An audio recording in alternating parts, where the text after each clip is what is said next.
21 வருஷத்தில் வாட்டி நம்ம திருவிழா பார்க்க போகிறோம். காவடி ஆட்டம் இதெல்லாம் ஃபஸ்ட் டைம் நேரில் பார்க்க போகிறோம்னு நினச்சாவே எனக்கு அவ்வளோ ஹாப்பியாக இருந்துச்சு.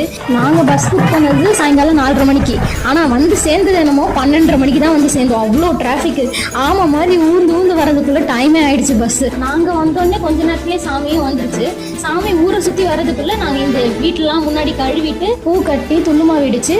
சாமி வந்தோடனே தீபாரத்தனை கட்டி வேண்டியாச்சு. அப்புறமா மத்தியானம் சாம்பார் சாதம் செஞ்சு சாப்பிட்டுட்டு ஈவினிங்காக கோயிலுக்கு கிளம்பிட்டோம். எங்கள் ஊர் கோயிலே இன்னைக்கு மத்தியானம் அன்னதானம் பண்ணாங்க.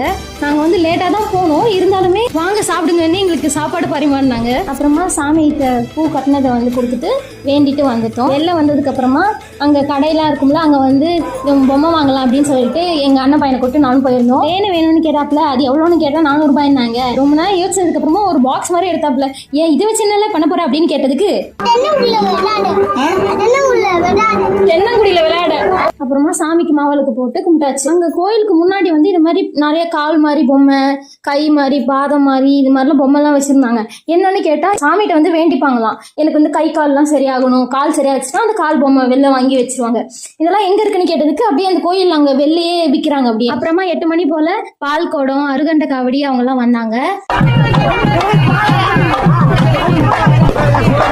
நைட் லேட் ஆகுதுன்ட்டு அண்ணா அண்ணிலாம் பாப்பா அழிச்சிட்டு வீட்டுக்கு கிளம்பிட்டாங்க. ஆனால் நான் பார்த்ததே கிடையாது. கண்டிப்பாக இருந்து பார்த்துட்டு தான் போகணும். நானும் அம்மா அப்பா பெரியம்மாலாம் இருந்து பார்த்துட்டு நைட்டுக்கு கோயிலேயே பிரிஞ்சி சாதம் பிரசாதமாக தந்தாங்க. அது எல்லாரும் வாங்கி சாப்பிட்டுட்டு வீட்டுக்கு கிளம்பியாச்சு. அவ்வளோதான் இன்னையோட நாள்.